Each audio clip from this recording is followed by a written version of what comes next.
Tirs d'obus de part et d'autre de la frontière entre Israël et le Liban. Ici, c'est le village de Kiam, dans le sud Liban, contrôlé en partie par le Hezbollah, qui est visé. Des tensions de plus en plus fortes, renforcées par des surenchères verbales.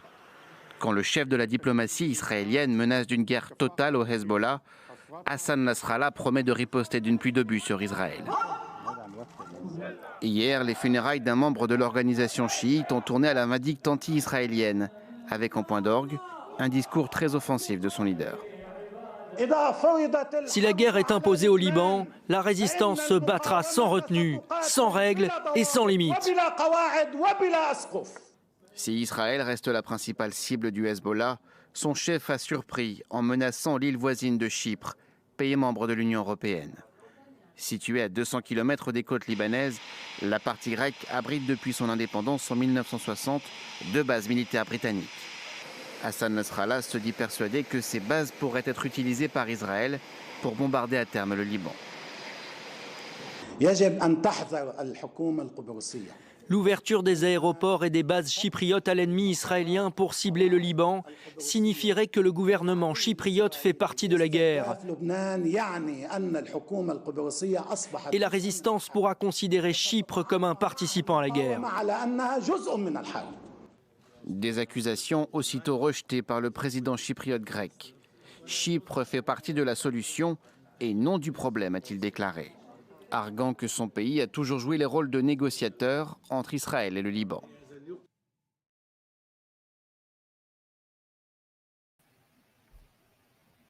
Salut tout le monde, salam alaikum, j'espère que vous allez bien, content de vous retrouver pour cette chronique exceptionnellement déplacée à ce soir. Désolé pour hier, c'était pas possible pour nous. Voici avec moi monsieur Jacob Cohen. Bonsoir, bonsoir à tous, j'espère que vous allez bien. Eh ben, écoutez, merci, très bien, et vous-même? Ben, ça va, oui. Alors voilà, pardon. Autant que faire se peut, hein. À partir du moment où on a la santé, c'est l'essentiel, Voilà. je vous dis. Voilà. Et le moral aussi, hein. Et oui, effectivement, parce que si on a le moral dans les chaussettes, c'est pas terrible. Bon, bah, monsieur Cohen, comme vous avez pu le voir sur le générique de départ, Oui. ça chauffe un petit peu au Liban. Donc, je vais vous laisser commencer votre analyse. Et puis, comme d'habitude, ceux qui veulent intervenir, vous connaissez la musique sur StreamYard sur YouTube, Facebook et ailleurs via StreamYard. Je vous mets le lien. Et sur TikTok, comme d'habitude, les amis. Voilà. Salam alaikum à tous. Oui, en fait, ça chauffe depuis octobre, hein, depuis le 8 octobre. C'est-à-dire, il y a des périodes de tension. Bon, on sait que les Israéliens auraient voulu, ils pensaient d'abord finir rapidement avec Gaza et le Hamas et puis se retourner vers le Liban. Mais cela ne s'est pas fait aussi simplement. Et en fait, les Israéliens auraient voulu saisir cette occasion pour mater le Hezbollah. Or, cela ne s'est pas fait aussi facilement. D'abord, ils ont essayé de faire reculer le Hezbollah au-delà du Litani. C'est un fleuve qui est à peu près 10-12 kilomètres au nord de la frontière. Et c'est cette région-là que les Israéliens avaient occupée en créant une milice chrétienne à leurs bottes jusqu'en l'an 2000. Évidemment, c'était une solution provisoire pour annexer le sud Liban. Mais le Hezbollah ne leur a pas laissé l'opportunité.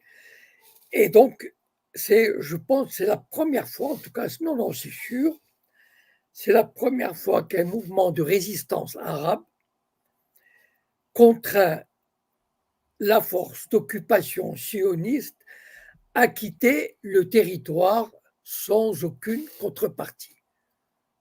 C'est la première fois que ça arrive. Et c'est une victoire extraordinaire. C'est-à-dire que la guérilla menée par le Hezbollah, moi je sais, j'ai lu, j'ai vu, ils ont fait un film qui s'appelle euh, le château, euh, le château fort. Enfin, non, il y avait un terme qui, je pense, c'était non pas château fort, mais quelque chose comme ça, où les Israéliens étaient vraiment, mais quand ils allaient là-bas, ils, comment dire vulgairement, ils faisaient dans leurs pantalons, tellement ils avaient la trouille du Hezbollah. Et Ehud Barak, le Premier ministre, a décidé en une nuit de retirer toutes les troupes. Et donc, bon, il y a eu la guerre de 2006, où les Israéliens n'ont pas du tout gagné comme ils le pensaient. Et Israël a montré les muscles comme il sait le faire, enfin comme il croit le faire avec des pays faibles comme la Syrie, comme l'Égypte, enfin l'Égypte non, mais en tout cas l'autorité palestinienne, la Syrie, et montrer que par quelques actions comme ça de représailles, il arrive à tenir en respect les adversaires. Le Hezbollah, depuis octobre, a rendu coup pour coup. À chaque attaque israélienne, le Hezbollah a répondu en frappant des bases stratégiques, des bases d'information. Il a réussi une chose extraordinaire qui humilie les Israéliens. C'est-à-dire que les Israéliens ont été obligés de déplacer presque 100 000 personnes, 100 000 personnes du nord d'Israël. Ils les ont ramenés vers le centre, c'est-à-dire des gens qui ne travaillent plus, qui sont subventionnés par le pouvoir, qui habitent dans des hôtels, dans des maisons, parce qu'ils vivent sous la crainte des bombardements du Hezbollah. Et la situation devient intenable pour les Israéliens, c'est-à-dire comment un pouvoir aussi puissant, la plus grande puissance militaire du Moyen-Orient, peut être dissuadé de telle sorte par un mouvement entre guillemets terroriste. Et donc, à chaque fois qu'ils essayaient de taper sur le Hezbollah répondait de manière précise, de manière dissuasive, ce qui fait que les Israéliens, dont la force de dissuasion, c'est quoi finalement? C'est d'aller bombarder le Liban. Et j'ai souvent pensé que le Hezbollah n'attaquerait pas Israël à cause pour ne pas susciter la destruction du Liban. Or, aujourd'hui, les Israéliens, ce sont eux qui ont peur que le Hezbollah détruise une bonne partie du Tel Aviv et de la région. Et là, ça serait la panique générale, c'est-à-dire la fuite de dizaines de milliers, sinon de centaines de milliers d'Israéliens vers l'étranger. Et ça serait quasiment, non pas comme disent certains, la fin d'Israël, loin de là, à mon avis, je ne crois pas, mais disons, le pays en sortira ébranlé. Et là, donc cette semaine, apparemment, le ministre des Affaires étrangères a voulu montrer ses muscles. J'ai même entendu certains commentateurs dire que l'attaque israélienne serait pour le 22 juin, c'est-à-dire demain. Les États-Unis ont envoyé un émissaire spécial au Liban et en Israël pour calmer les esprits, parce que s'il y a un conflit général, d'abord, le Hezbollah, ce n'est pas le Hamas, il dispose de milliers de missiles qui peuvent atteindre Tel Aviv. Et puis non seulement ça, c'est qu'il y aura certainement une dynamique de solidarité qui se créera. Probablement que les Houthis du Yémen augmenteront leurs attaques. On parle beaucoup d'organisations de résistance installées en Irak. Et on ne sait jamais, peut-être que les Arabes israéliens, vous savez, les Arabes israéliens, ils sont 2 millions quand même, ou 2 millions et demi. Ils vivent dans une espèce d'oppression. Ils sont humiliés quotidiennement. Bon, ce n'est pas le sujet, mais je pourrais vous raconter des choses là-dessus une autre fois. Ils sont humiliés. Ils sont des citoyens de seconde zone et on le leur fait savoir. Et donc, ces gens-là, s'ils ravalent leur humiliation parce qu'ils savent qu'ils ont affaire à des gens sans pitié vis-à-vis d'eux.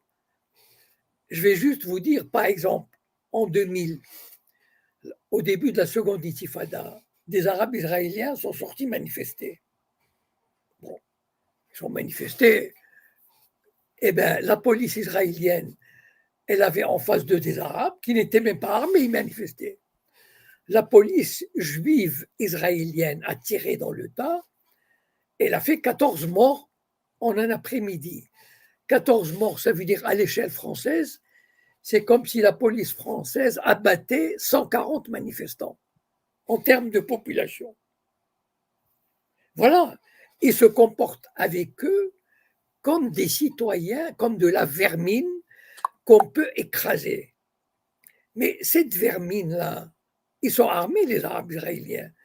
Vous savez, ils ont beaucoup, enfin armés, dans le sens ils ont des pistolets de contrebande. S'ils voient qu'il y a une guerre et que la situation est explosive, mais ils sortiront à 200 000 ou 1 million et ils commenceront à tirer. Ils libéreront la Galilée.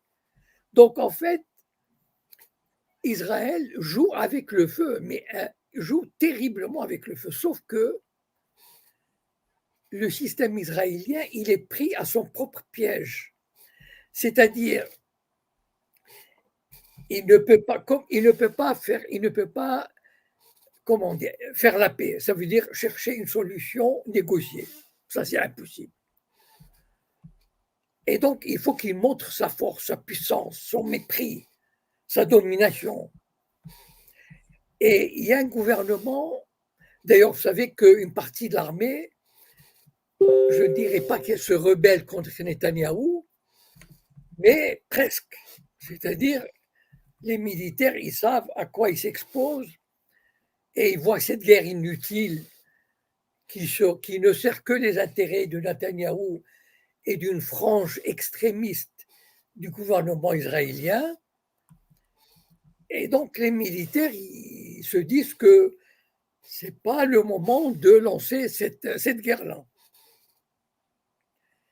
En fait, il y a le gouvernement actuel, il est pris dans une logique de fuite en avant et Netanyahou en est le principal responsable. Pourquoi? Parce qu'il sait que lorsque la guerre s'arrêtera, il perdra le pouvoir parce qu'on fera pression pour qu'il y ait des élections. S'il y a des élections, il les perdra. Il retournera à son procès. Et là, ça va être la descente aux enfers pour lui. Donc, il préfère sacrifier les otages, il y a des réservistes qui tombent chaque jour. L'économie israélienne est à l'arrêt, quasiment à l'arrêt. Il n'y a plus de touristes, alors que c'est un pays qui accueille 4 à 5 millions de touristes par an. Qui va faire la guerre? Ce sont les réservistes, ça veut dire des gens qui quittent les bureaux, les usines pour aller faire la guerre. Et donc, c'est une économie qui est presque pas en ruine, mais enfin, disons, dans une situation très difficile. En plus, comme les religieux sont les grands alliés de Netanyahou, il y a une loi qui permet aux religieux, aux jeunes religieux, de ne pas faire le service militaire. Donc il y a des tensions énormes dans la société israélienne. Et pour Netanyahou, la fuite en avant, ça veut dire on va attaquer le Liban. Bon, moi personnellement, je ne pense pas qu'il le ferait. parce que je pense que malgré tout, ils gardent un minimum de raison, mais cela dit, ils peuvent très bien le faire. Ils ont montré qu'il n'y a aucune rationalité dans leur logique, dans leur comportement depuis le 8 octobre. Et donc, il est possible que ça se fasse. Moi, je ne suis pas dans la tête de Netanyahou. Et là, on va vraiment assister à quelque chose d'extraordinaire, c'est-à-dire l'ébranlement. Je ne crois pas à la disparition de la société israélienne, encore une fois, pour des raisons que je pourrais expliquer éventuellement, mais il y aura un ébranlement extraordinaire de la société israélienne. Voilà, bon, s'il y a des questions. Alors, on va bien sûr, comment dire, essayer de comprendre tout ça. Est-ce que, bon, bah, vous avez répondu, hein, j'allais vous poser la question, mais vous avez répondu que vous ne pensez pas que, bon, voilà, ok. C'est une intuition, hein, mais après, je peux très bien jeudi prochain vous dire, je suis désolé, voilà.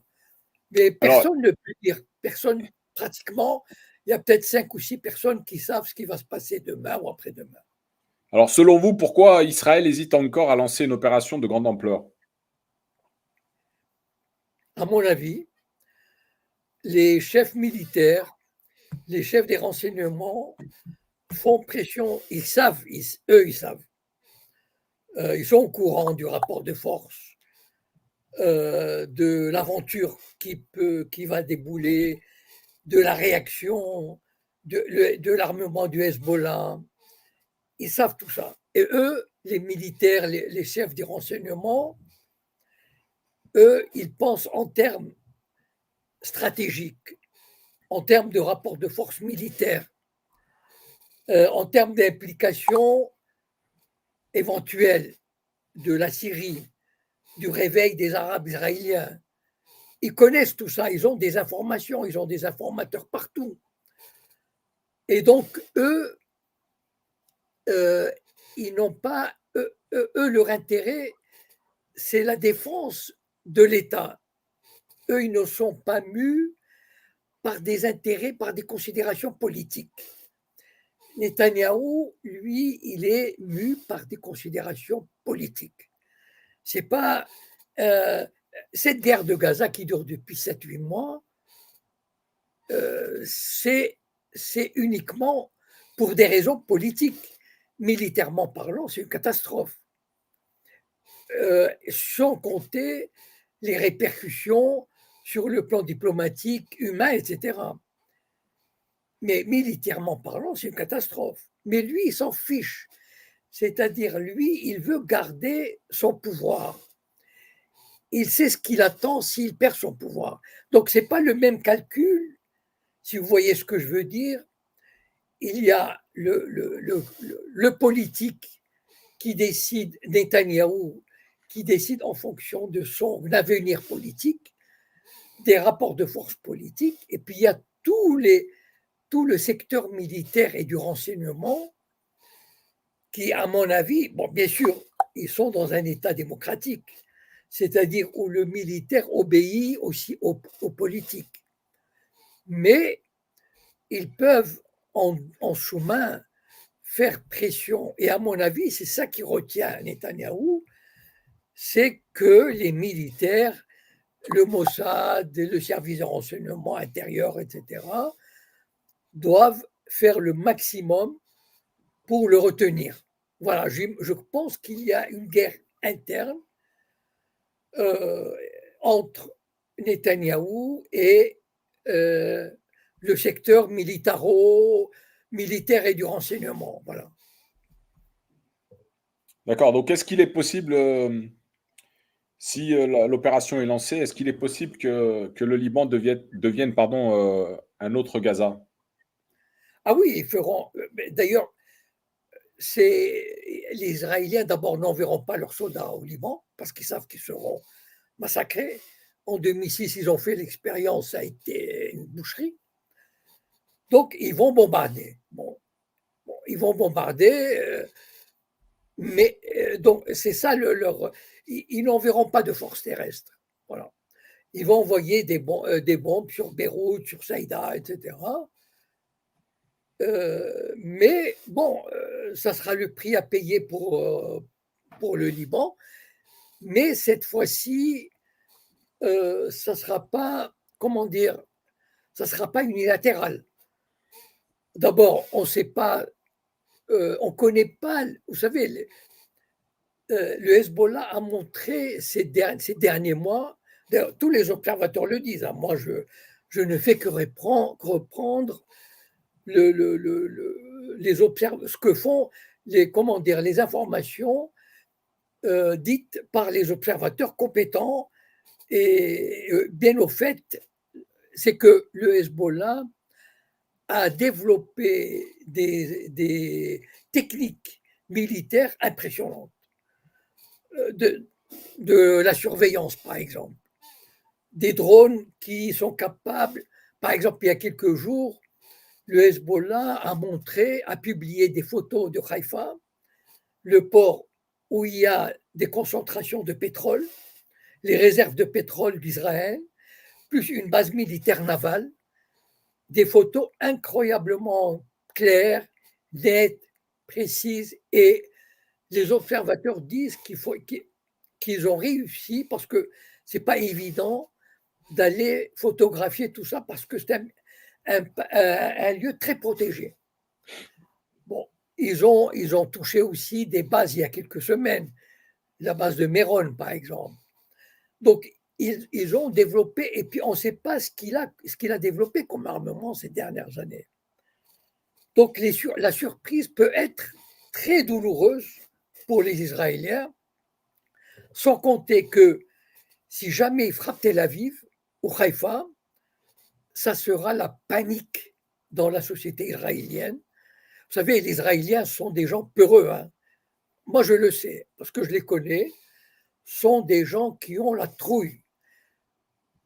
Juste, évidemment, quand c'est leur armée qui va tuer, assassiner, détruire, là, ils se croient les meilleurs du monde. Mais qu'ils reçoivent des bombes, et vous allez voir comment ils vont courir pour aller se réfugier à l'étranger. Voilà. Ou fuir les grandes villes, etc. Et donc, ça peut être la panique dans la société israélienne, et je suis sûr que les militaires et les services de renseignement le savent. Et à mon avis, ils feront tout pour. Maintenant, si Netanyahou décide, si la décision est prise par les autorités politiques légitimes, les militaires seront obligés d'obéir. Voilà. Alors, il y avait une question là dans le chat. Je ne sais pas si vous avez suivi l'émission de Thierry Messant au Courrier des stratèges. Oui, oui, oui. Voilà, donc lui, il disait donc que la question concernant Israël, est-ce qu'elle vivait ces dernières semaines? Qu'en pensez-vous? Non, ça me paraît un peu exagéré quand même. Ça m'étonne de la part de Thierry Messant parce que, ou alors, le Hezbollah aurait des armes absolument fantastiques qui détruiraient la moitié de l'économie israélienne, la ville de Tel Aviv et sa région. Là, oui. Mais moi, je ne sais pas. Parce que je pense quand même que la société israélienne a des ressources au niveau de, comment dire, militairement parlant.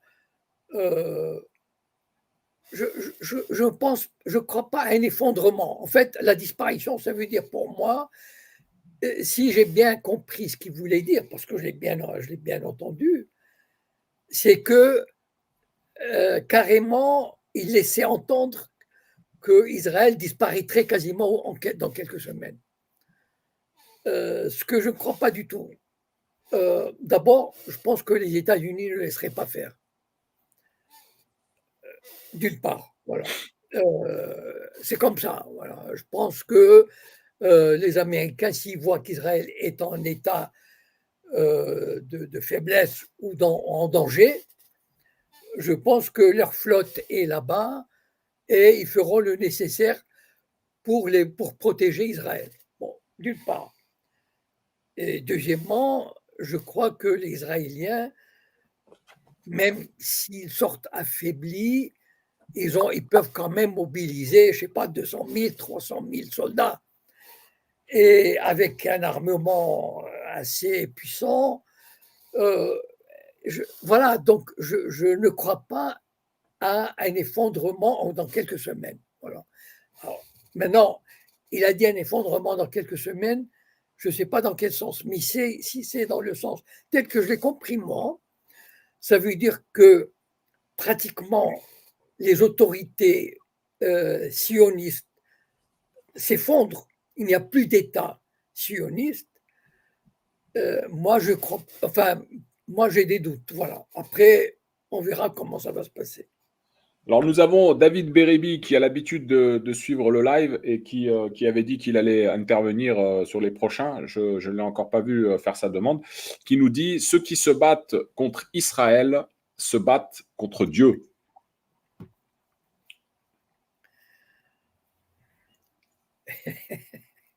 Mais qu'est-ce que vous voulez? Moi, j'éclate de rire. C'est de la foutaise. Après tout, les musulmans, ils ont leur Dieu, les chrétiens ont leur Dieu. Enfin bon, c'est pas un provocateur, ce type. Si, c'est un provocateur, mais bon, c'est bien de voir un petit peu la dissonance cognitive des fois. Ok, non, mais c'est quoi cet exclusivisme? C'est-à-dire qu'Israël a un Dieu, le bon Dieu, le vrai, l'authentique. En fait, ça revient à ça. Quand on s'attaque à Israël, ça veut dire on s'attaque à Dieu. Ça veut dire qu'Israël est protégé de Dieu, le peuple élu, et donc il a tous les droits. Les autres, comme je connais le mépris, et vous le direz à Bérébi. Ah, il vous écoute? Très bien. J'ai été élevé dans la religion juive. J'ai étudié la Torah, le Talmud. Jusqu'à l'âge de 18 ans, j'étais dans des écoles juives orthodoxes. J'ai bien étudié. J'ai prié, j'ai fait le prière et je connais le racisme viscéral des juifs dans les prières contre les goïms. Tous les jours, je dis bien tous les jours, dans toutes les bénédictions, et je pourrais lui réciter en hébreu, s'il me dément, où les Juifs demandent au bon Dieu d'écraser les goïms, de leur donner des maladies, de les détruire, parce que pour les Juifs, les goïms, ce ne sont pas des êtres humains, ce sont des êtres inférieurs. Voilà. Et donc, leur Dieu aussi ne vaut rien. Et donc, c'est normal dans sa logique, s'attaquer à Israël, ça veut dire s'attaquer au peuple élu, s'attaquer à un Dieu qui est un Dieu juif comment dire, par conséquent, parce que c'est pas le même Dieu. Et d'ailleurs, regardez par exemple le Coran, il respecte les autres religions. Le judaïsme ne respecte aucune autre religion. Pour lui, pour le judaïsme, ce sont, enfin, je veux dire, c'est quasiment des bêtes. D'ailleurs, ils l'ont dit. Voilà. Bon, donc j'ai répondu à ce provocateur. Très bien, merci. Alors, on va accueillir avec nous Jamel, qui est dans le SAS. Oui, allô? Oui. Bonsoir. Allô? Oui, comme salam. Bonsoir tout le monde. Bonsoir à M. Cohen Jacob, que j'apprécie beaucoup avec ses analyses. Sur le point de Thierry Messant, quand il parlait justement cette semaine Oui. de la possibilité de voir disparaître, comment on appelle, Israël, il donne quand même des arguments. C'est-à-dire que moi, personnellement, je ne souhaite pas du tout la disparition d'État d'Israël. En tout cas,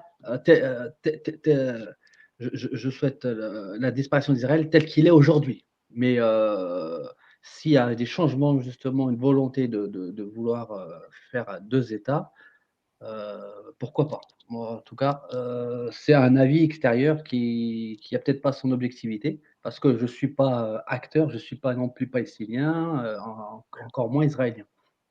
Mais Thierry Meyssan, il parlait de de stratégie et d'outils militaires. C'est-à-dire qu'il y a apparemment, j'ai vu ces images, que, le Hezbollah a pu, toucher, un élément du dôme de fer au sol. Donc et ces images sont visibles sur YouTube et donc ça, c'est un élément technique qui est, je veux dire à souligner parce que si la sécurité si le dôme de fer est atteint, la sécurité aérienne, d'Israël est terminée. Oui, Donc vous avez fini, pardon, pardon, allez-y, allez-y. ouais, heu, ce que je voulais dire aussi, c'est que, heu, d'une part, il y a le dôme de fer, mais en même temps, ils ont de nouveaux outils, c'est-à-dire ils ont, des missiles sol-air, donc qui peuvent justement atteindre les avions, de chasse, israéliens. Donc c'est-à-dire qu'aujourd'hui, le Hezbollah, il a presque, on va dire, d'après ce que j'ai lu, à peu près 18 années de préparation, pour un combat, peut-être de haute intensité, quoi. Donc je suis pas sûr que, ce sera la disparition, d'Israël, je veux dire, mais peut-être que, ça va déjà, annihiler, le but de faire le grand Israël en supprimant complètement, les Palestiniens et donc pour comprendre bien les enjeux justement de l'histoire du conflit israélo-palestinien, je vous conseille tous de lire, Youssef Indy, alors pas pour vous, monsieur, Jacob, mais pour les auditeurs, qui sont, novices comme moi et je pense qu'aujourd'hui Israël est vulnérable dans tout son territoire, dans toute la Alors, surface. s'il te plaît, Jamel, essaye d'aller au bout, comme ça, Monsieur Cohen va répondre, Voilà, mais on a plus ou moins compris un petit peu où c'est que tu voilà. voulais aller. Donc, militairement parlant, effectivement, le Hezbollah, Oui. selon toi, pourrait donc rivaliser avec Israël. Voilà. Voilà, voilà, exactement. Et pour, répondre à monsieur Beribi, c'est ça? Quand je lui dis qu'il faudrait qu'il lise un petit peu, justement, la Bible et quand Jésus, étant lui-même juif, il disait: «Je n'ai été envoyé qu'aux brebis perdues de la maison d'Israël» et ça, je me demande si, en fin de compte, on parle encore de ces personnes-là. Qui sont actuellement, au gouvernement, israélien. Très Merci. bien. Merci à toi. Merci à vous. Merci à toi. Merci, au revoir. Bon, je crois que tout à l'heure, j'ai abordé dans la mesure de mes possibilités qui sont tout à fait moyennes, hein, sur le plan militaire. D'abord, même quand comme j'écoute des experts militaires, ils ne savent pas vraiment ce que chacun, le matériel dont chacun dispose réellement. On sait plus ou moins, mais pas vraiment. C'est-à-dire, on verra si la guerre éclate, si une guerre totale éclate, on verra ce dont dispose chacun. Bon, maintenant, je voudrais revenir sur la disparition d'Israël. Je peux avancer une interprétation personnelle de ce qu'a dit, comment il s'appelle déjà? Thierry Messant. Voilà, Thierry Meyssan. C'est-à-dire, les structures politiques et militaires seront détruites. C'est-à-dire, ce n'est pas la population.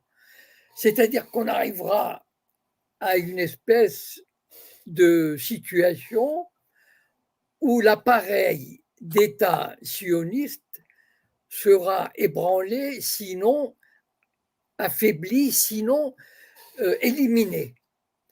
Et donc, à ce moment-là, il faudra trouver une autre solution politique pour faire vivre les gens qui sont sur place, les peuples qui sont sur place. Voilà. C'est ça la disparition.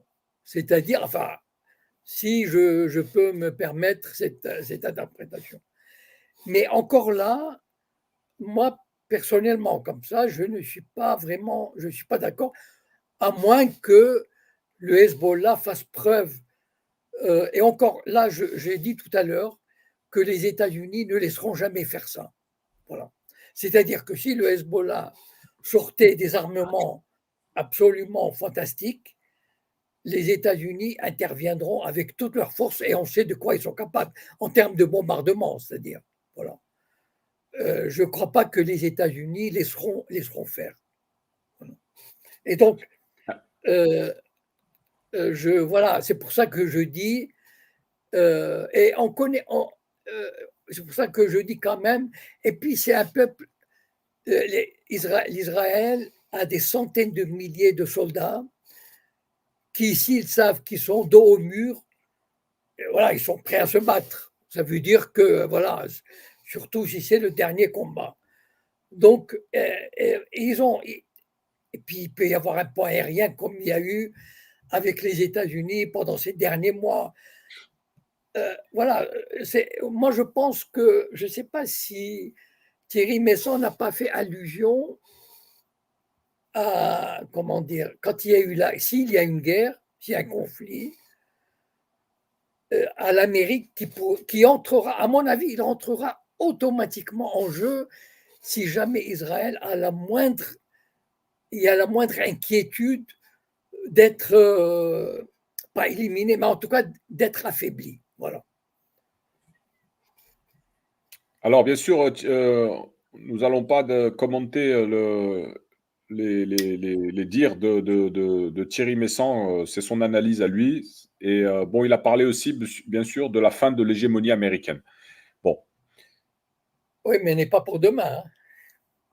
Elle n'est pas pour demain, effectivement. Il faudrait un effondrement économique brutal. Voilà. Qu'elle n'est pas pour demain. Bien sûr. Voilà. Peut-être dans quelques années, je ne sais pas. Mais on verra. Alors, il y avait une question intéressante là. Donc, s'il y a affrontement, quels sont les scénarios en général sur le plan régional et sur le plan mondial?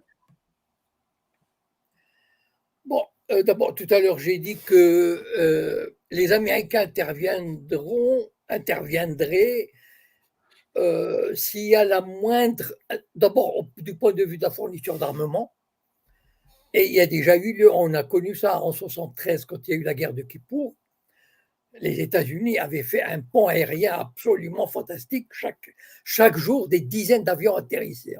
Voilà. Et donc, comme ils ont fait d'ailleurs pendant ces derniers mois, donc les Américains environ, peut-être 10, 20, 30 avions par jour. La question n'est pas là, on le sait. Et soit la fourniture du matériel, soit par une intervention armée directe contre le Hezbollah. Voilà. Et là, ça sera vraiment un autre scénario. Parce que les Américains ne laisseront pas faire. Voilà. C'est-à-dire, ils ne permettront pas un affaiblissement, un affaiblissement certain d'Israël. Voilà. Alors, le point de vue régional, tout à l'heure, j'ai évoqué du côté arabe, du côté de la résistance arabe.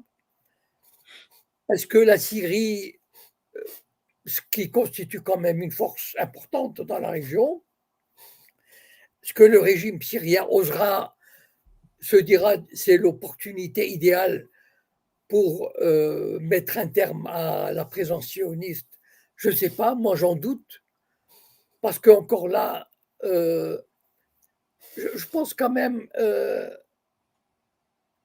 même si le dôme de fer, comme a dit tout à l'heure Jamel, il peut être touché par les bombardements du Hezbollah, les Israéliens disposent d'une flotte aérienne fabuleuse. Enfin, je ne sais pas, ils ont peut-être 300 avions, 400 avions, enfin, je ne sais pas combien.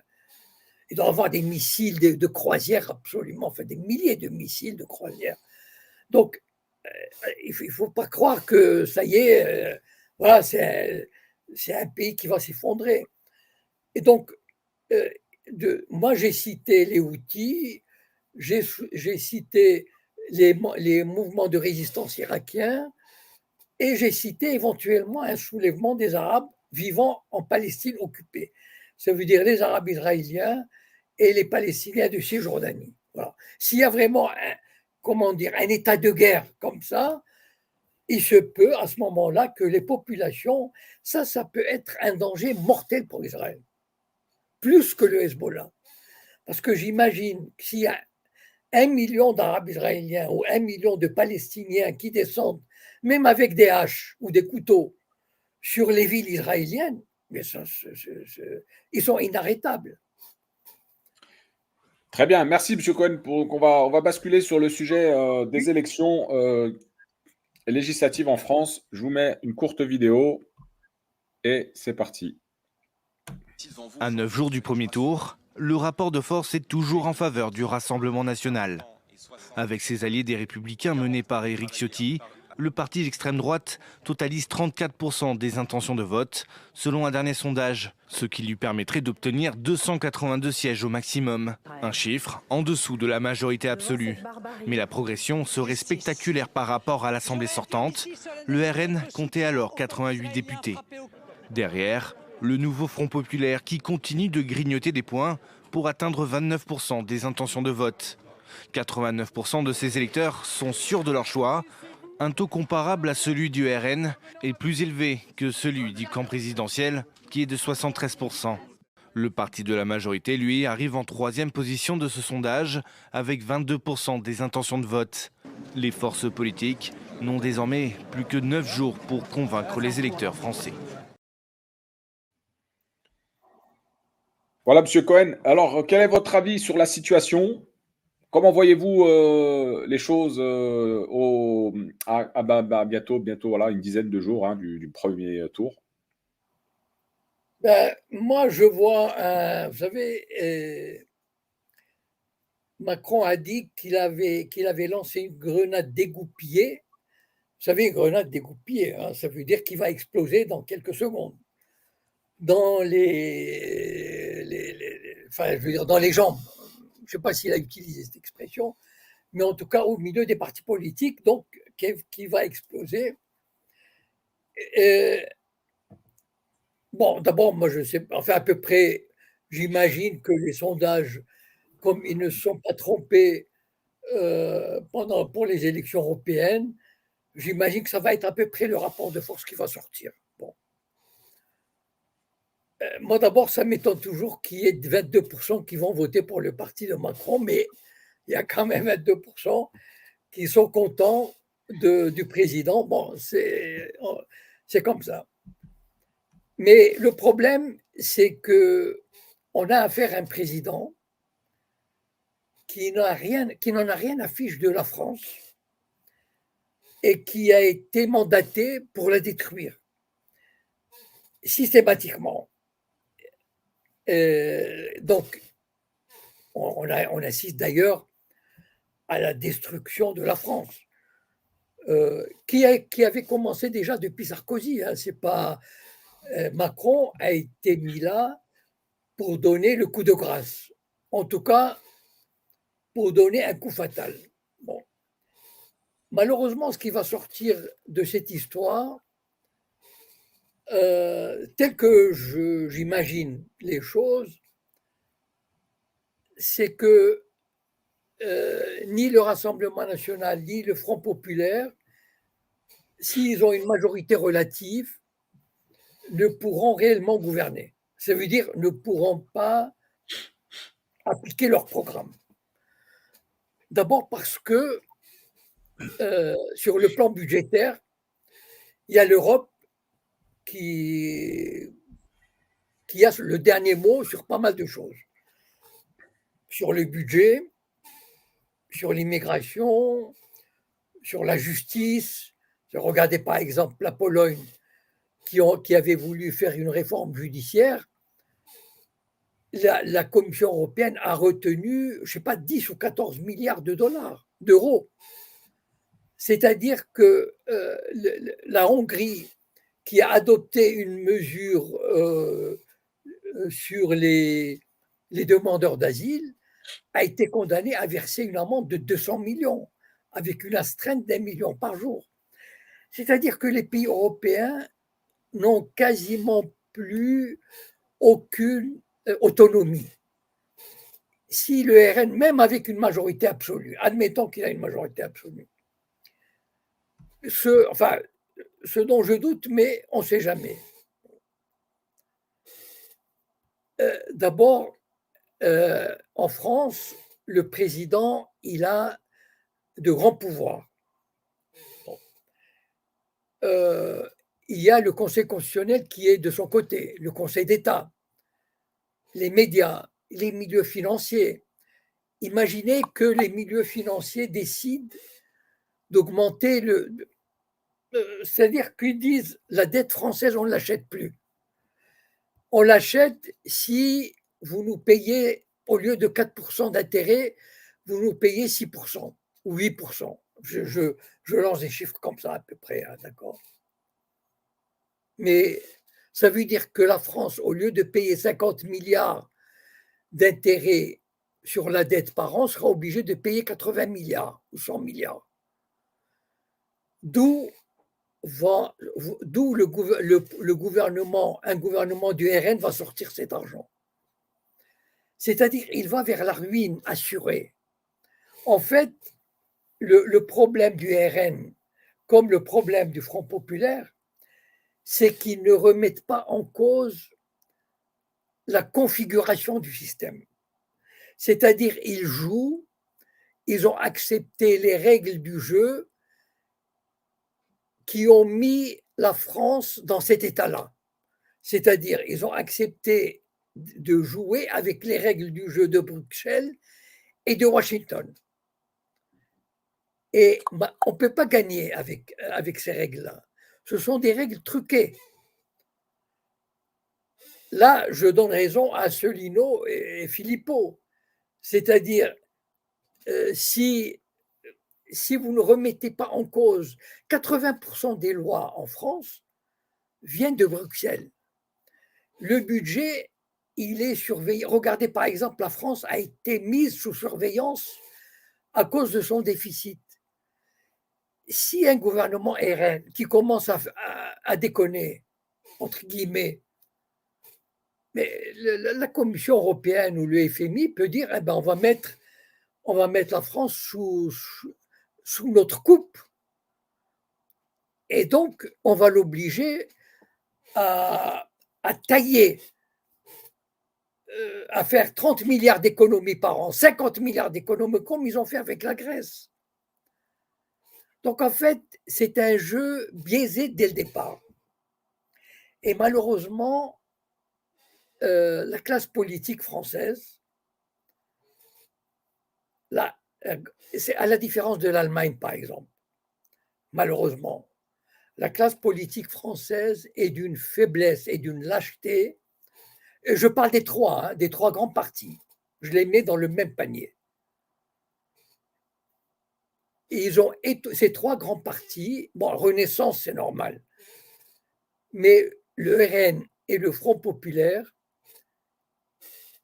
je ne peux pas croire qu'ils ne savent pas qu'ils n'ont aucune autonomie par rapport à Bruxelles et à Washington. Ils acceptent le diktat de Bruxelles.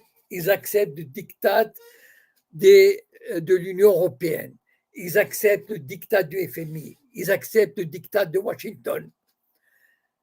Comment voulez-vous, et c'est ça le drame de la France aujourd'hui, regardez comment ces trois partis ont soutenu la politique du Covid, la politique de la vaccination, l'aide à l'Ukraine. L'aide à l'Ukraine qui coûte au bas mot entre 5 et 10 milliards par an. Mais enfin, pourquoi aucun homme politique n'a, excusez-moi les termes, les couilles de dire stop, on n'a rien à fiche de l'Ukraine, utilisons ces 10 milliards pour nous, pour la France, pour les hôpitaux, pour les écoles, pour la justice. Mais aucun ne le dit. Ils sont lâches, ils sont minables, ils sont misérables. Ce sont des des connards finis. Voilà. On a une classe politique qui est minable, qui est lâche. Donc, tous les trois, ils vont continuer à soutenir l'Ukraine, ils vont continuer à soutenir l'OTAN, ils vont continuer à appliquer la politique de Bruxelles, ils ne vont rien bien remettre en cause.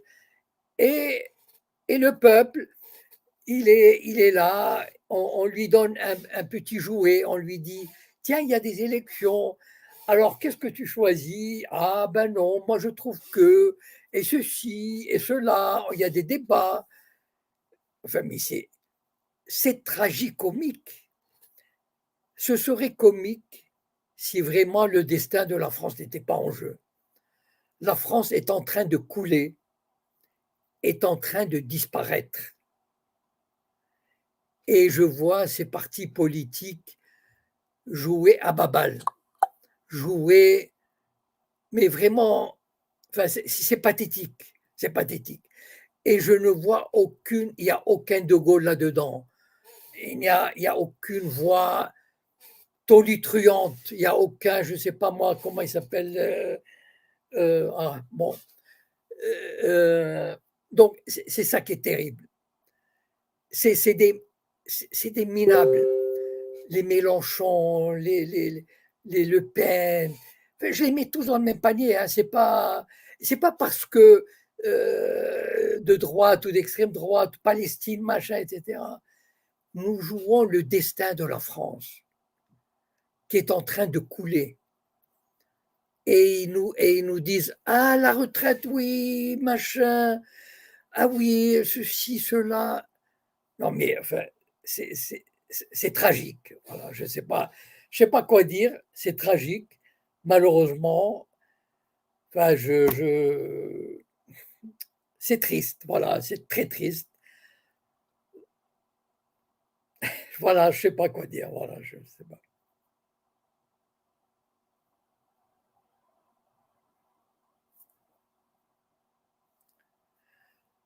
Le micro.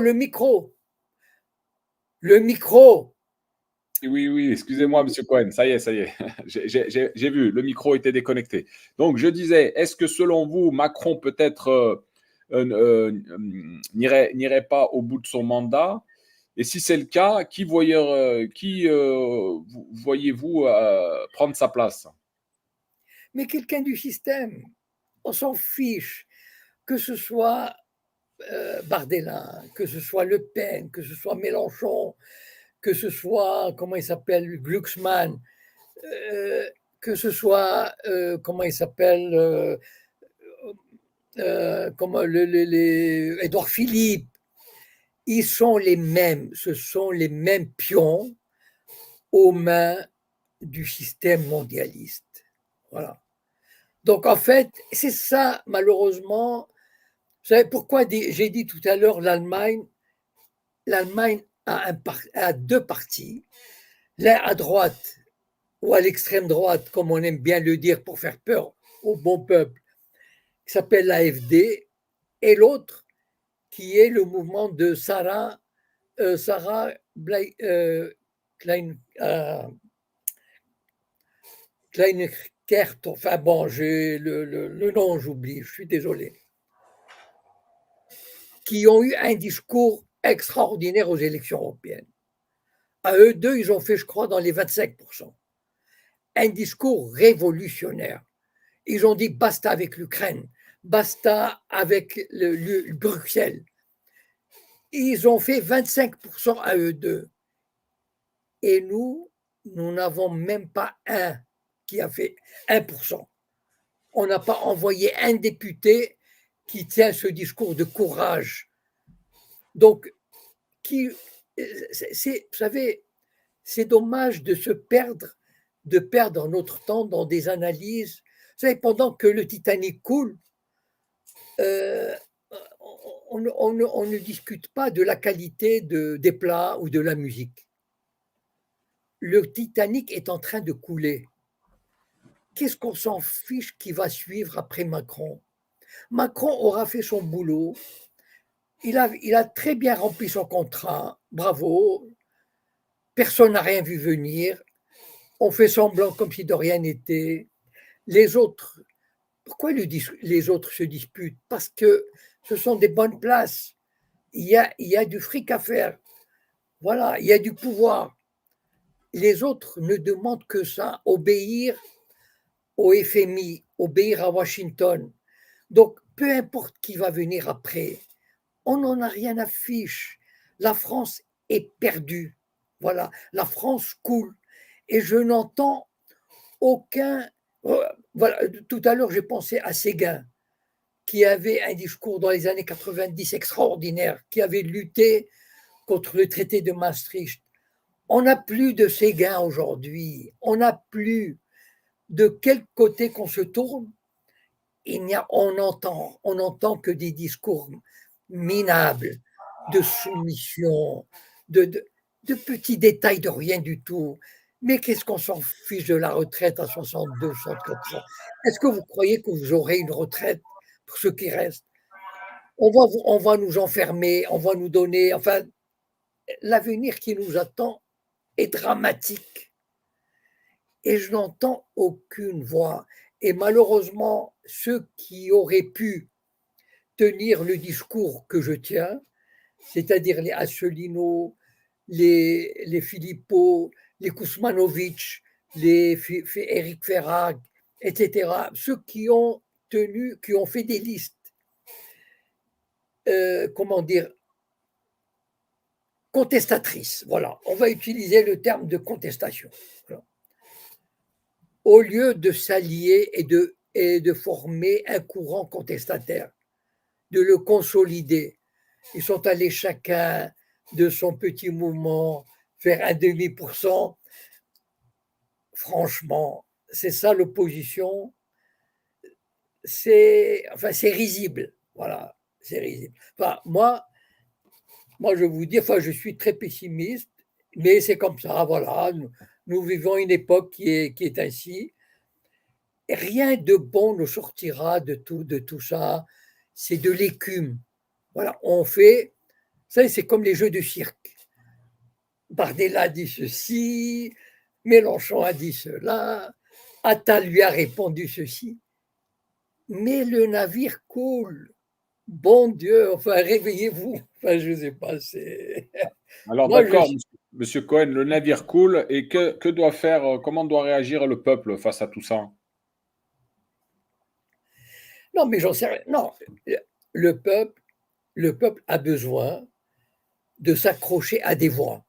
Et par exemple, dans l'histoire, quand De Gaulle il est allé à Londres, il a comment dire, il a permis la concrétisation d'un front du refus et de résistance. C'est-à-dire, le peuple a besoin de guides. C'est vrai, c'est-à-dire pas parce qu'il faut une voix qui rassemble, il faut une voix qui cristallise l'opposition. Parce que en France, par exemple, il y a des millions de gens qui contestent, qu'ils soient souverainistes, populistes, nationalistes, religieux, etc., etc. Bon. Mais tous ces gens-là sont dispersés. S'il y avait, mettons, un De Gaulle qui réunirait, qui amènerait à lui des gens d'abord qui voudraient, par exemple, mettons moi, par exemple, voilà, un exemple. Il y aurait eu un De Gaulle, voilà, j'aurais proposé mes services en tant que, comment dire, youtubeur, intellectuel. J'aurais travaillé pour lui, j'aurais fait des vidéos, etc. Il aurait réuni toutes ces bonnes volontés et on aurait fait un courant qui aurait donné de l'espoir au peuple. Et le peuple se serait dit, ah, il y a quelque chose au bout du chemin. C'est-à-dire, il y a une lumière au bout du chemin. Je vais la suivre. Et donc, on aurait pu réunir tous ces millions de gens qui sont désespérés. Il y a des millions de gens qui ne savent plus quoi faire, qui sont désespérés.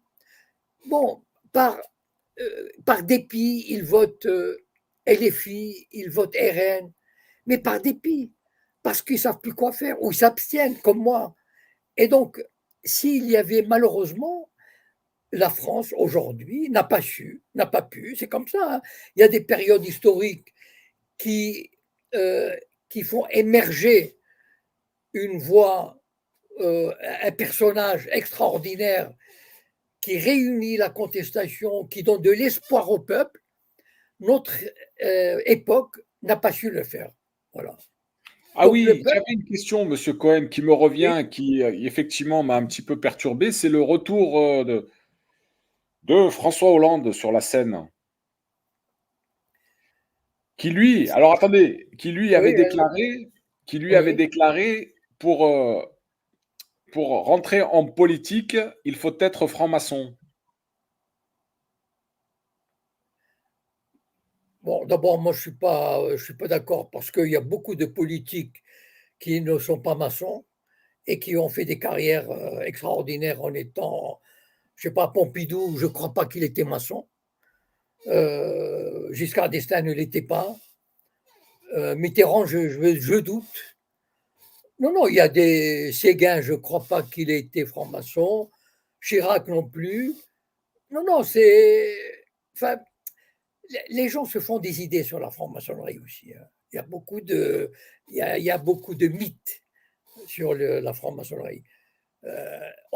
Pendant la Troisième République, sur la Troisième République, oui, c'est vrai que la franc-maçonnerie et la politique étaient vraiment très, très liées. Mais aujourd'hui, c'est pas du tout ça. Enfin, c'est pas vrai, ça. Moi, je suis pas du tout, je partage pas ce point de vue. D'accord, Il a donc dit, vous pensez pas que la franc-maçonnerie joue un rôle aujourd'hui sur l'échiquier politique en France? si, non, si, il joue un rôle, mais certainement moins que BlackRock, certainement moins que le président de Publicis, certainement moins que le siècle. Vous savez, le siècle, ce que c'est le siècle? Oui, C'est la oui, bien réunion. sûr. D'accord. Donc, certainement moins que le siècle, certainement moins que Bolloré, certainement moins que Patrick Drahi, etc., etc. Donc, voilà. Euh, voilà, il ne faut pas non Non, mais plus. quand vous dites certainement moins qu'eux, mais ils sont peut-être eux-mêmes affiliés aussi à la franc-maçonnerie. Peut-être, non, enfin, peut-être. Je ne crois pas. Vous savez, la franc-maçonnerie, c'est. Ils n'ont pas de temps à perdre, ces gens puissants. Si vous croyez la franc-maçonnerie, c'est des. euh, Qu'est-ce qu'on fait dans la franc-maçonnerie? Et pas grand-chose. Enfin, on coupe les cheveux en quatre. Si vous voulez, la franc-maçonnerie moderne, elle a fait avancer des projets de loi sur l'avortement, l'euthanasie. Ça, oui, d'accord. Voilà. Sur ce plan-là, elle a fait avancer des dossiers comme ça. Mais c'est tout. Voilà. Maintenant, bien sûr, sur le plan personnel, si vous êtes franc-maçon et vous êtes dans un réseau et vous avez commis un délit, disons, de pédophilie, bon, on va s'arranger avec le réseau des francs-maçons pour vous épargner une peine lourde, par exemple. Voilà. Mais voilà, mais ça s'arrête là. Voilà. Euh, Alors, nous avons peut-être un intervenant. Est-ce que John est là? Oui, bonsoir à tous. Salam alaikum, bonsoir. Salam. Bonsoir, monsieur Cohen, comment allez-vous? on n'entend pas bien, hein. Alors, vas-y, attends 2 secondes. Alors, vas-y, John, là. Bonsoir, monsieur Cohen, vous m'entendez? Oui, oui, oui, là mieux, oui. Oui, j'avais une question à vous poser. Est-ce que les prophéties thoraïques sont, sont, sont plus fortes que l'universalisme, les droits de l'homme, l'ONU, etc., etc. Parce que depuis des mois et des mois, je vois en boucle sur les réseaux sociaux des femmes, des enfants, des hommes déchiquetés en plusieurs morceaux, et parfois même des enfants scalpés via le canal Telegram où c'est non censuré. Et, voilà, je voulais vous poser cette question-là. Est-ce que les prophéties thoraïques sont au-dessus de toute loi humaine? Non, je crois qu'il y a eu un concours de circonstances particulier qui a amené ça. Voilà. C'est-à-dire que ces prophéties elles existent depuis, mettons, bon, et c'est vrai qu'il y a eu pendant des siècles où ces prophéties n'auraient pas pu être mises en œuvre parce que les Juifs n'avaient aucun pouvoir là où ils vivaient. Ils vivaient en minorité opprimée. Bon. Enfin, ils ont quand même un État depuis 80 ans, disons. Bon. Mais ils n'ont pas mis en œuvre ces prophéties. Ça veut dire, bon, bien sûr, ils ont mené des guerres meurtrières, mais la prophétie, aujourd'hui, on lit ce qui arrive à une prophétie. Moi, je ne lis pas ça à une prophétie. C'est-à-dire, ils font référence à une prophétie, mais en fait, s'ils font ça en 2023-2024, c'est qu'il y a des raisons spécifiques qui ont fait qu'on fait ces massacres. Si vous voulez, ce que je veux dire, c'est que depuis 50 ans, les sionistes occupent Gaza. Ils n'ont jamais cherché à commettre ce genre d'atrocité. Ça ne veut pas dire qu'ils ne commettaient rien du tout. Enfin, c'était un peu toute petite échelle. S'ils ont décidé de le faire ça aujourd'hui, ce n'est pas parce qu'ils se sont rappelés qu'il y a une prophétie. Vous voyez ce que je veux dire? Ils ne sont pas dit, ah tiens, on a une prophétie, on va l'appliquer. Non, la prophétie est venue justifier quelque chose d'autre. C'est-à-dire, comme je l'ai déjà dit sur Gaza, c'est que le moment était venu pour l'État profond sioniste de réaliser le rêve, c'est-à-dire de nettoyer ethniquement Gaza et, si possible, après la Cisjordanie, mais d'abord Gaza. Mais pour des raisons, d'abord parce qu'on a découvert des gisements de gaz énormes au large de Gaza, et deuxièmement, parce que la population juive israélienne s'accroît et un territoire comme Gaza, s'il est vidé de sa population, on peut très bien construire 2 ou 3 villes de 200 000 ou 300 000 habitants. Et donc, ça, voilà les 2 raisons, à mon avis, qui ont joué dans la volonté de nettoyer ethniquement Gaza. C'est pas la prophétie, elle a été utilisée par par quelques illuminés pour chauffer la population israélienne. Voilà. Mais je ne crois pas que c'est pas ça. Enfin, je ne sais pas si vous voyez ce que je veux dire. Il n'y a pas un lien direct. Parce que sinon, la prophétie, elle existe elle existe au moins depuis une centaine d'années. On n'a jamais cherché à l'appliquer. Donc, si on avait décidé de l'appliquer en 2023, c'est qu'il y a une raison particulière, voilà. Des raisons matérielles, c'est tout. Et qu'on ait l'État profond sioniste, quand il a pris la décision de liquider Gaza, il n'a pas ouvert la Bible et il s'est dit, ah tiens, il y a une prophétie. Vous voyez ce que je veux dire? Il ne s'est pas basé sur la prophétie. Il a des intérêts stratégiques, économiques, humains, matériels, comme l'utilisation de la bande de Gaza pour installer 1,5 million de colons. Voilà. Oui, mais quand on voit les agissements de l'entité sioniste, M. Cohen, on peut faire un lien directement avec certaines prophéties, surtout quand on a vu certains rabbins aller voir directement Benjamin Netanyahou pour, comme ils disent eux-mêmes de leur propre bouche, hâter la venue du Mashiach et appliquer les prophéties. Et lui-même, Benjamin Netanyahou, a parlé de prophéties d'Isaïe, je vous le rappelle, M. Cohen. Oui, bon, écoutez, je vous donne mon interprétation, vous donnez la vôtre, et il n'y a pas de souci, d'accord? Voilà. Pour moi, ça vient comme une cerise sur le gâteau. Je suis désolé d'utiliser une expression qui est peu compatible avec les tragédies humaines. Mais si vous voulez, l'État profond, à mon avis, voilà, l'État profond sioniste, le jour où il a pris cette décision, l'État profond sioniste sont des gens athées. Ils ne portent pas la kippa, Ils n'en ont rien à foutre de la Bible, etc. Ils se sont dit, ce territoire, il nous est utile pour telle et telle raison. Écoutez, pourquoi Ariel Sharon a quitté Gaza en 2005? Si vraiment il y avait... Et pourtant, Ariel Sharon était un grand nationaliste. S'il était imbibé de cette prophétie, lui, il était lié au mouvement nationaliste, religieux, etc. Pourquoi il ne l'a pas appliqué? Pourquoi, au contraire, il a quitté Gaza? Donc, voilà. Après, c'est une question d'interprétation. Voilà, c'est tout. Il n'y a rien, il n'y a pas de mal. Hein. Si nos interprétations. Monsieur Cohen, en 2005, Israël n'avait pas cette force, ce soft power et cette force diplomatique qu'elle a aujourd'hui à ne plus se soumettre à n'importe quelle loi ou traité, quoi. C'est vous qui le dites. Hein. Moi, je pense qu'Israël, depuis 1948, fait ce qu'il veut sur le plan international.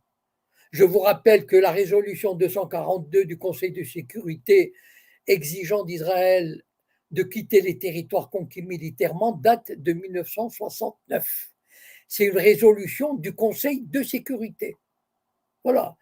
Et je ne crois pas qu'Israël, ni à ce moment-là, ni par la suite, s'est senti lié par une résolution internationale. Voilà, donc... Exactement, je suis un peu d'accord avec vous, Monsieur Cohen. Effectivement, depuis sa création, Israël agit en toute Et impunité. depuis 1948. En 1949, Israël a violé les cessez-le-feu, les lignes d'armistice, a assassiné l'envoyé de l'ONU, le comte von Bernadotte, etc., etc. En fait, mais tout le temps, enfin, je veux dire, il n'a fait que ça. Alors, Monsieur Cohen, est-ce que vous êtes prêt à prendre encore une ou deux questions? Ok, allons-y. Rapide. Allez. Il y avait donc Melou avec nous. Dites-le rapide. Hein. Alors, je vous rappelle, les amis, ceux qui viennent pour poser une question à Monsieur Cohen, essayez d'être concis. Et en plus, on est en fin d'émission, donc comme ça, je peux donner la parole à quelqu'un d'autre. Allez, Melou, c'est à toi.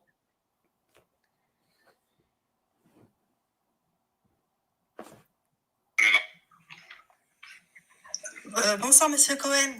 Bonsoir. On est ravis de vous avoir ce soir. Merci. Alors moi, ma question, elle va être simple. Est-ce que vous m'entendez? Je ne sais pas si vous m'entendez. On vous entend très bien. Très bien. D'accord. Alors, Monsieur Cohen, moi, en fait, par rapport, à tout ce que vous avez dit, je voulais savoir quelle est l'importance, en fait, d'avoir Israël au Moyen-Orient, sachant que, je ne sais pas, il parlait, en fait, il disait que au niveau des ressources, vous savez, le gaz, Gaza a du gaz dans le large. Au niveau économique, on sait comment dire, je sais pas comment m'exprimer, mais on sait que voilà, toujours l'argent, c'est le nerf de la guerre, ça on le sait.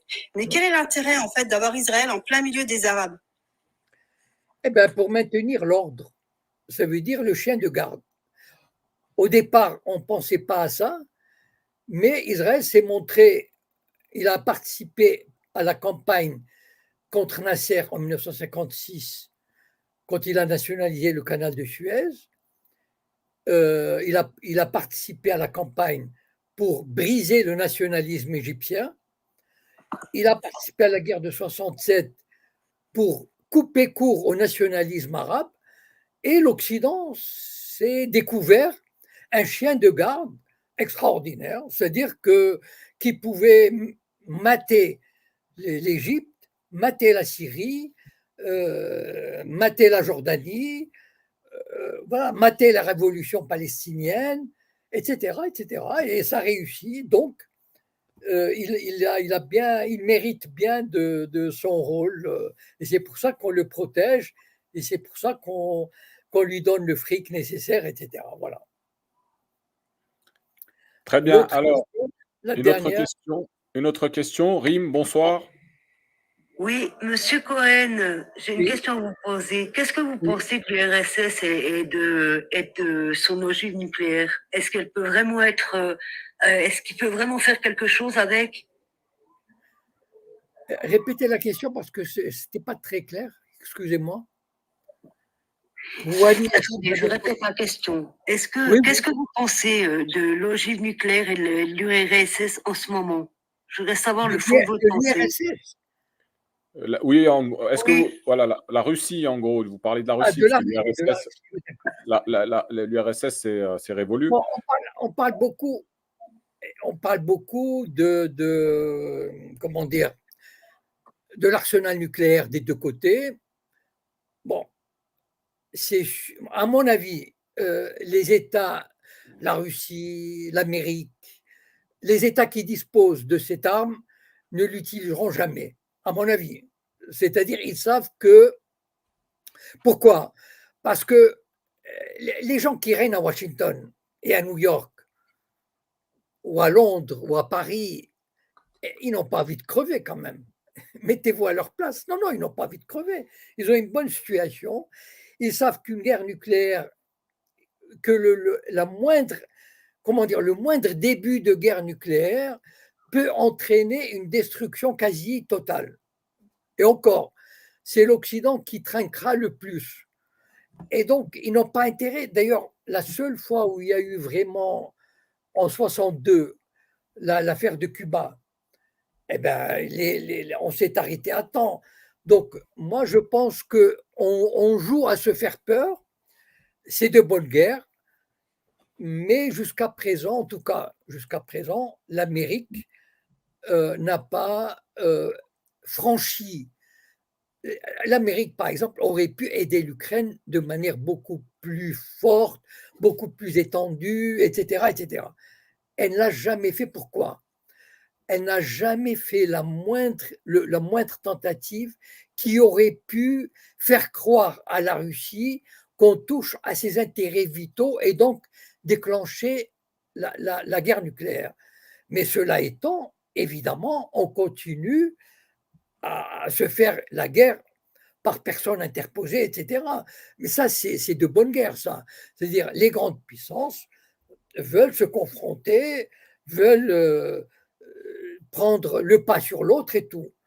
Mais ils savent qu'il y a des limites à ne pas franchir et tout est fait, en tout cas, par exemple, du côté américain et du côté russe, pour ne jamais, en tout cas jusqu'à présent, pour ne jamais franchir le pas décisif.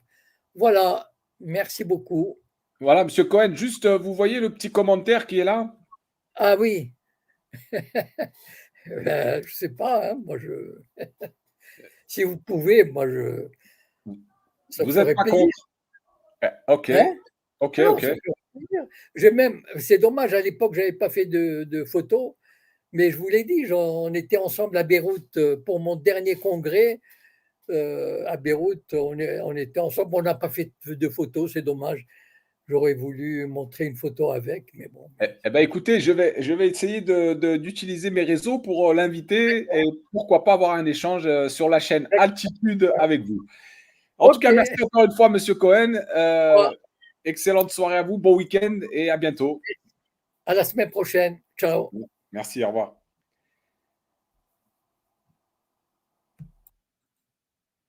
Voilà les amis, donc c'était la chronique hebdomadaire avec M. Cohen qui a lieu d'habitude le jeudi. Nous sommes vendredi, mais en tout cas, on essaie de se garder ce rendez-vous hebdomadaire pour traiter et avoir une analyse très pertinente de M. Cohen.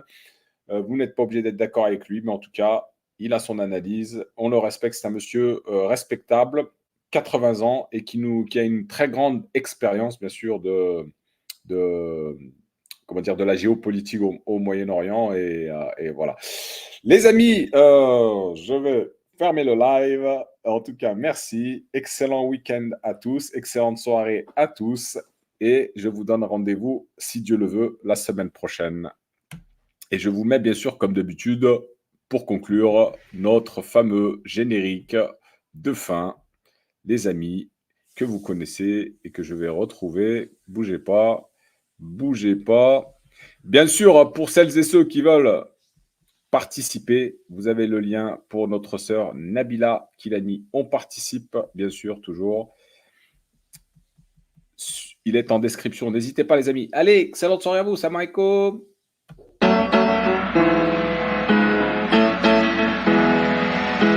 Eh ma chérie, écoute ça. Franchement, je pense que là, il y a un potentiel à tube. C'est vrai qu'elle est bien l'instru. Faudrait juste que t'écrives un truc un peu plus consensuel. Et que pour une fois, tu fasses pas trop long. Bonne idée, ma chérie. Je vais essayer. Si le César de Polanski te choque, t'es antisémite. Et si tu sais ce que fait BlackRock, t'es antisémite. Tu critiques le pouvoir des banques, t'es antisémite. Tu penses que les médias nous mentent, t'es antisémite. Si t'es pas fan de BHL, antisémite. Tu boycottes Israël, antisémite. Si toi aussi tu comprends rien à ce que raconte Meyer Habib, si t'aimerais bien qu'on déploie des casques bleus en Palestine. Ici et antisémite. Antisémite. Antisémite. Antisémite. Antisémite. Antisémite, carrément antisémite. Antisémite. Si t'es patriote en Europe, t'es antisémite. Si t'en as marre de leur guerre propre, t'es antisémite. Tu veux la justice pour Gaza, t'es antisémite. T'as des questions sur la Shoah, t'es antisémite. Tu sais qui gérait l'esclavage, t'es antisémite. Si quand tu vois Patrick Cohen, tu dis les chambres à gaz quand même dommage. Il n'est pas seulement antisémite, il est négationniste. Quenelle dans le fion du système, t'es antisémite. Et si t'espères qu'un jour on libérera Jérusalem, antisémite. T'es gilets jaunes, t'es antisémite. L'impunité de Jack Lang, le pédo t'étonne, t'es antisémite. Antisémite.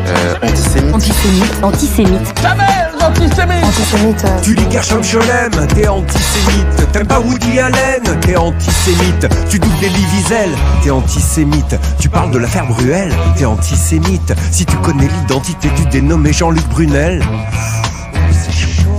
Dieudo te fait marrer, t'es antisémite. Tu kiffes pas le marais, t'es antisémite. Tu vas à la mosquée, t'es antisémite. T'es catholique, t'es forcément antisémite. Tu lis Céline, t'es un antisémite. Si tu supportes plus Elisabeth Lévy et sa voix d'alcoolique, antisémite. Je vous ai juste demandé, quand on dit il n'y a pas trop assez de, mettons, noirs, arabes, asiatiques à la télévision, il faut me dire il y a trop de quoi. Mais moi je te le dirais bien de quoi il y a trop, mais c'est illégal alors je vais m'abstenir. Antisémite. Une allusion à Israël en mentionnant le 11 septembre. Si t'as le culot de penser que la France devrait pas être avant, dis qu'un juif est juif, t'es antisémite. T'es surpris de voir le président prosterné au dîner du CRIF. Tu traînes un sioniste, t'es antisémite. Si toi aussi tu trouves le Talmud légèrement raciste, Ouvertement antisémite. Violemment antisémite. Antisémite. Antisémite. Antisémite. Antisémite. Antisémite. Antisémite. si tu parles de Rita Katz, t'es antisémite. Et si tu aimes les ananas, t'es antisémite. Si tu prononces Jeffrey Epstein, t'es antisémite. Tu te souviens de Lloyd Blankfein, t'es antisémite. Si tu dis que les Palestiniens sont aussi des humains, si tu penses que l'abbé Pierre était vraiment quelqu'un de bien, antisémite. Antisémite. Antisémite. Antisémite. T'as de l'admiration pour le courage de Garaudy. 40 ans d'Atali, tu penses que ça suffit. Tu te demandes si le phosphore blanc c'est pas une arme chimique. T'aimerais parler du zyklon mais de façon scientifique. Si toi aussi la nausée te saisit en une milliseconde à la mention de l'armée qui vise la plus morale du monde, tu parles des Rothschild, t'es antisémite. T'as pas trop le choix, c'est pas toi qui décide. Car si tu dis la vérité, il crie déjà au génocide. Sans doute te défendre si un juif t'attaquait. Et devenir leur esclave fait pas partie de tes projets, bah t'es un antisémite. Bienvenue au club. Et t'as vu ma chérie? Mission accomplie. C'est pas trop long.